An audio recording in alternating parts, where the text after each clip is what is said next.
Hello नमस्कार। अब हम पढ़ेंगे स्वर संधि का दूसरा पार्ट, जिसके अंदर हम पढ़ेंगे स्वर संधि का जो दूसरा पार्ट है वो पढ़ेंगे गुण स्वर संधि। गुण स्वर संधि। अब हम बात करेंगे गुण स्वर संधि की। गुण स्वर संधि के अंदर हम बात करें तो इसका जो नियम है वो कहता है कि असमान जो स्वर है उनका मेल होकर के एक तीसरा स्वर बनता है। कैसे बनता है तो चेक करते हैं।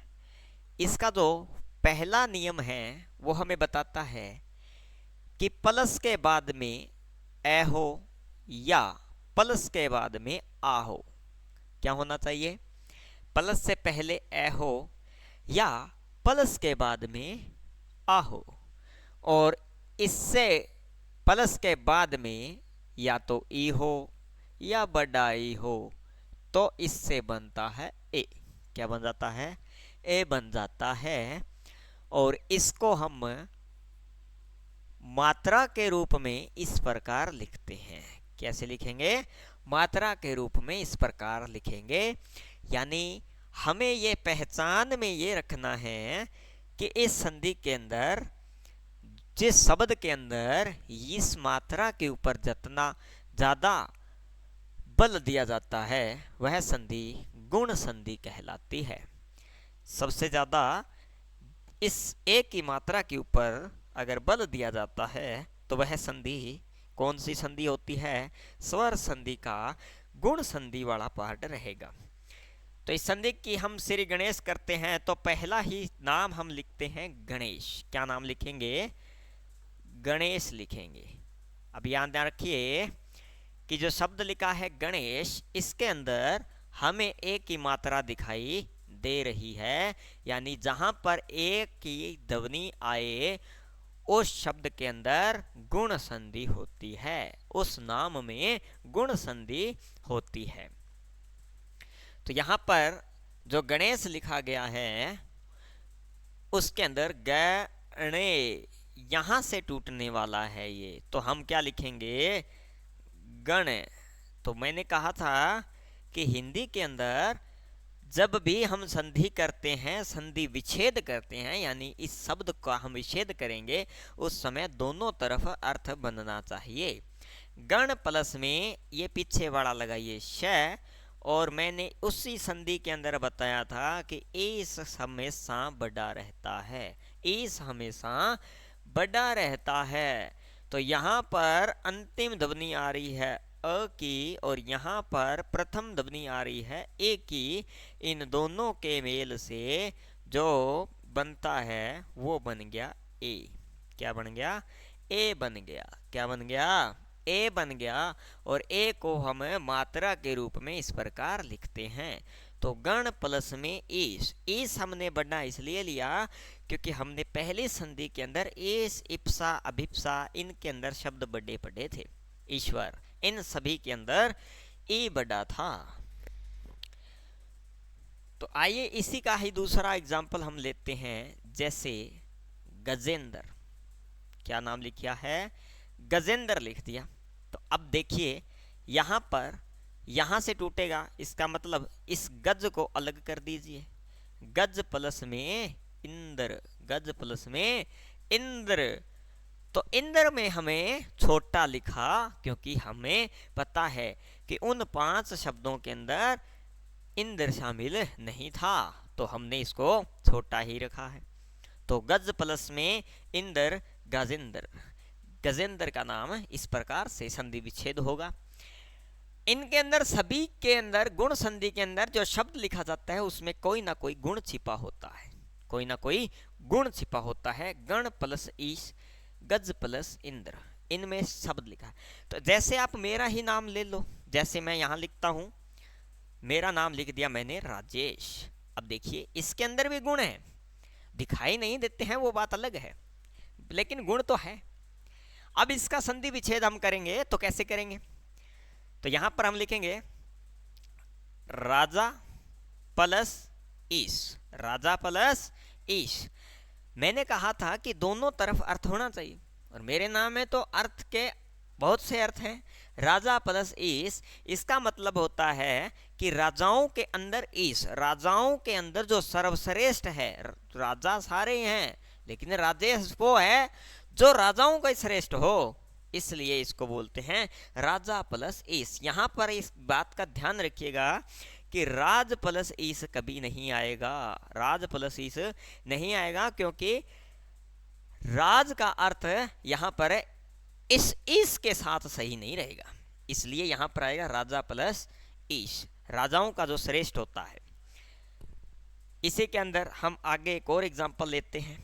जैसे मैं एक शब्द लिखता हूं लंकेश, एक शब्द लिखा मैंने लंकेश, तो यहां पर क्या आएगा लंका प्लस ईश, यानी लंका श्रीलंका की बात कर रहा है यहां पे, कि लंका जो श्रीलंका है उसका ईश्वर कौन है, लंकेश, यानी रावण की बात की जा रही है। तो दोनों तरफ अर्थ होना बहुत जरूरी होता है, लंका प्लस ईश, लंकेश।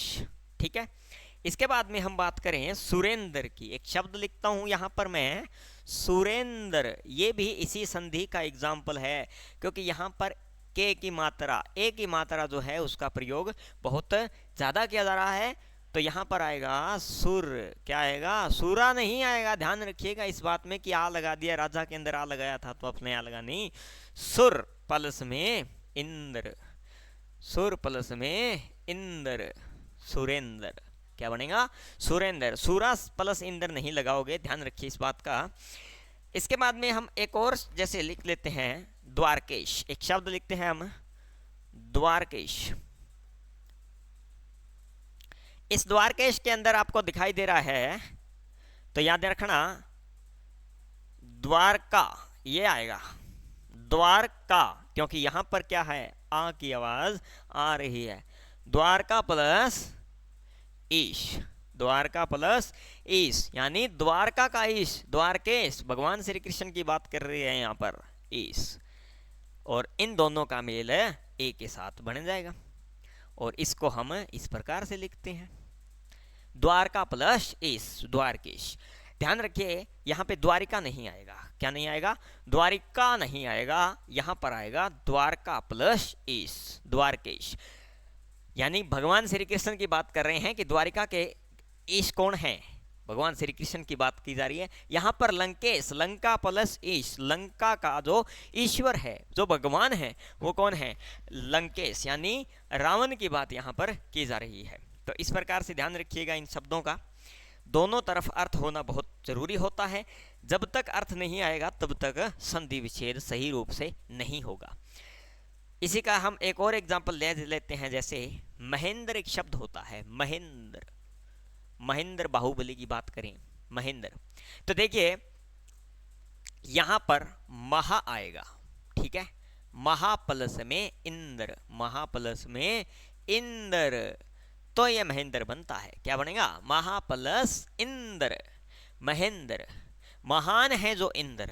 ठीक है, आगे हम जब समास पढ़ेंगे तो इनका भी हमें पता लगेगा कि कैसे शब्दों का समास बनता है, और कई बार आपको कंफ्यूज ये हो जाता है कि ये समास उसका एग्जाम्पल है, उसको उसके नियमों को फॉलो तो कर रहा है परंतु हो नहीं रहा है, तो कंफ्यूज नहीं होना है, हमें शब्दों का थोड़ा सा अर्थ का ध्यान रखना है कि किस बात को बोलने के लिए ये प्रयोग में हुआ है। चलिए इस संधि का हम दूसरा एग्जाम्पल लिखते हैं, दूसरा जो नियम है उस नियम की ओर बढ़ते हैं। इस संधि का जो दूसरा नियम है वो नियम क्या कहता है, इस संधि का दूसरा जो नियम है वो नियम ये कहता है कि अगर ए आए या आ आए, क्या आए ए आए या आ आए, और प्लस के बाद के अंदर बात करें, प्लस के बाद में अगर इसके अंदर ऊ हो या ऊ हो, यानी छोटा ऊ हो या बड़ा ऊ हो, तो क्या बन जाएगा ओ बन जाएगा, क्या बन जाएगा ओ, और इसको हिंदी में ऐसे लिखते हैं, मात्रा में प्रयोग इसका इस प्रकार किया जाता है। तो तो हम गुण संधि पढ़ रहे हैं और गुण संधि का दूसरा जो नियम है वो ये कहता है कि प्लस से पहले अ हो, आ हो, या प्लस के बाद में क्या होना चाहिए, ऊ होना चाहिए। तो क्या बन जाएगा, ओ बन जाएगा। क्या बन जाएगा, ओ बन जाएगा। तो इसका अगर हम एग्जाम्पल लिखें तो हम लिखते हैं नवोदय। अब हम लिखेंगे नवोदय। मैंने क्या शब्द लिखा है, नवोदय। अब देखिए यहां पर आवाज आ रही है ओ की, क्योंकि विसर्ग संधि सॉरी गुण संधि जो है उसके अंदर ए की आवाज आएगी और इसकी आवाज आएगी। ये पहचान है। तीसरा नियम आगे लिखाऊंगा तब बताऊंगा तीसरी मात्रा इसमें कौन सी प्रयोग में आ रही है। तो अगर ऐसे शब्द ऐसी मात्रा का प्रयोग हो रहा है वहां पर गुण संधि का भाव पाया जाता है। तो अब हम करेंगे नव। क्या करेंगे, नव प्लस में उदय। क्या करेंगे, नव प्लस में उदय, नवोदय। क्या बन जाएगा, नवोदय है बन जाएगा। अब हमने कहा कि यहाँ पर सर हमने बड़ा ऊ क्यों नहीं लगाया, उदय। लेकिन उदय यहाँ पर ऐसा नहीं होता है। पहली संधि के नियम के अंदर मैंने ये बताया था कि ये क्या रहेंगे, उदय के अंदर ऊ हमेशा छोटा रहता है, इसलिए ये क्या आएगा, नव प्लस में उदय आएगा। क्या आएगा, नव प्लस उदय आएगा। ठीक है। इसके बाद में हम एक और एग्जांपल लेते हैं इसी का। जैसे मैं एक शब्द लिखता हूं हितोपदेश, हितोपदेश,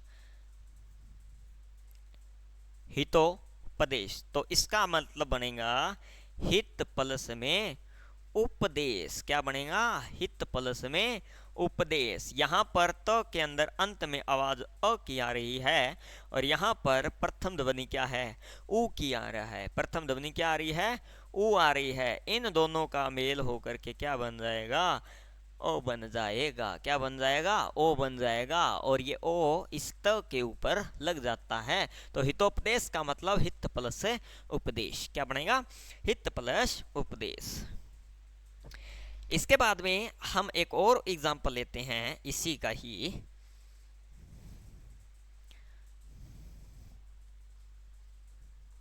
एक शब्द लिखते हैं जलोर्मी। क्या लिखा है, जलोर्मी। तो इसमें क्या देखिए, यहां से टूटेगा। कहां से टूटेगा, जहां पर ओ की आवाज आ रही है। तो जल प्लस में उर्मी, जल प्लस में उर्मी। मैंने पहले वीडियो के अंदर बताया है कि उर्मी के अंदर हमेशा बड़ा ऊ आता है। क्या आएगा, हमेशा बड़ा ऊ आएगा, इसलिए हमें कंफ्यूज नहीं होना है। जल प्लस में उर्मी जलोर्मी कहलाएगा। क्या कहलाएगा, जल प्लस में उर्मी जलोर्मी। इसके बाद में हम बात करें, एक अंतिम उदाहरण और ले लेते हैं, जैसे गंगोर्मी। क्या लिखेंगे, गंगोर्मी। तो इसमें हमें बात करें तो इसमें आएगा गंगा प्लस उर्मी, गंगा प्लस उर्मी। क्या आएगा, गंगा प्लस उर्मी आएगा। एक शब्द अंतिम और ले लेते हैं, चलो आपको अच्छी से समझ में आ जाएगा कि मैंने आपको यह भी तो बताया था उस नियम के अंदर कि उष्मा जो है वो हमेशा क्या रहेगा, छोटा रहेगा। उष्मा के अंदर ऊ छोटा आता है। तो ऐसा एग्जाम्पल हम बात करें तो लिखिए सूर्योदय। क्या लिखेंगे हम, सूर्योदय लिखेंगे।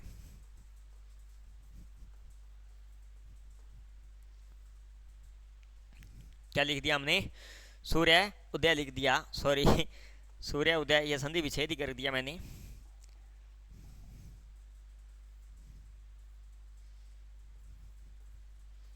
सूर्योदय लिखेंगे। क्या लिखेंगे, सूर्योदय लिखेंगे। इस प्रकार से लिखा जाएगा क्योंकि यहां पर ओ की मात्रा आ रही है, सूर्य उदय। तो यह क्या करेंगे, सूर्य प्लस में उदय। ठीक है, सूर्य प्लस में उदय। उदय आ गया, क्या छोटा आएगा। ठीक है, ठीक है। तो अभी हम इसी संधि का तीसरा और अंतिम नियम करेंगे। तीसरा और अंतिम नियम यह कहता है कि प्लस से पहले आ हो या आ हो, प्लस के बाद में ऋषि आ जाए। क्या आ जाए, ऋषि आ जाए। तो इनका क्या बन जाएगा, इसका बन जाएगा अर। क्या बन जाएगा, अर बन जाएगा। यहां ध्यान रखिए, अर ये र छोटा है, क्या आएगा, छोटा र, यानी आधे की बात की जा रही है। तो इसका एग्जाम्पल हम लिखेंगे, जैसे देव ऋषि, क्या लिख रहा है, देव ऋषि। तो इसमें देखिए यहां पर, यहां से टूट रहा है, जहां पर र की आवाज आएगी वहां से टूटेगा, देव ऋषि ऐसे आता है ये, देव ऋषि। तो यहां पर हम तोड़ेंगे देव प्लस में ये वाला यहां पर आएगा, ये टूट के इधर आएगा तो ये बन जाएगा ऋषि। क्या बन जाएगा, टूट के इधर आएगा तो ये बनेगा। यहां पर व यानी अंत में आवाज अ की आ रही है और यहां पर ऋषि आ रहा है, इन दोनों का क्या बनना है, अर बनना है। क्या बनना है, अर, जिसको हम इस प्रकार से लिखते हैं। तो ये हमारा नियम का पालन कर रहा है, तो ये इस प्रकार से टूटेगा, देव प्लस ऋषि, देव ऋषि बन जाएगा। क्या बनेगा, देव ऋषि बन जाएगा। इसी प्रकार हम महर्षि की बात करें तो महर्षि भी ऐसे बनेगा, महा प्लस में ऋषि, क्या बनेगा, महा प्लस में ऋषि बन जाएगा। इसी प्रकार अगर मैं एक और शब्द ले लूं तो उसमें मैं कहूं कि इसको बना के दिखाइए, तो आप क्या बनाओगे, लिखिए शब्द को,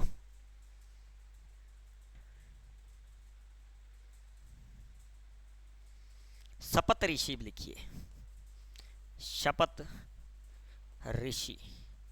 तो शपथ ऋषि के अंदर शपथ प्लस में ऋषि ऐसे बनेगा। बस इतना ही ध्यान रखना है, ये बहुत आसान संधि होती है, सबसे आसान संधि होती है ये, ठीक है। तो इस बात का ध्यान रखिए, ये इस नियम, इस शब्द के अंदर जैसे नियम आएंगे, देव ऋषि है, महर्षि है, शपथ ऋषि है, ये ऐसे ऋषि, ऋण, ये ऐसे शब्द आएंगे, वो इस संधि का एग्जाम्पल होगा। गुण संधि का तीसरे नियम का अनुपालन करेगा। तो ये संधि का हमने दूसरी संधि के तीनों नियम पढ़े हैं, आज हमने गुण संधि पढ़ी है। नेक्स्ट वीडियो के अंदर हम लेकर के आएंगे तीसरी संधि, स्वर संधि का तीसरा पार्ट हम लेकर के आएंगे। धन्यवाद।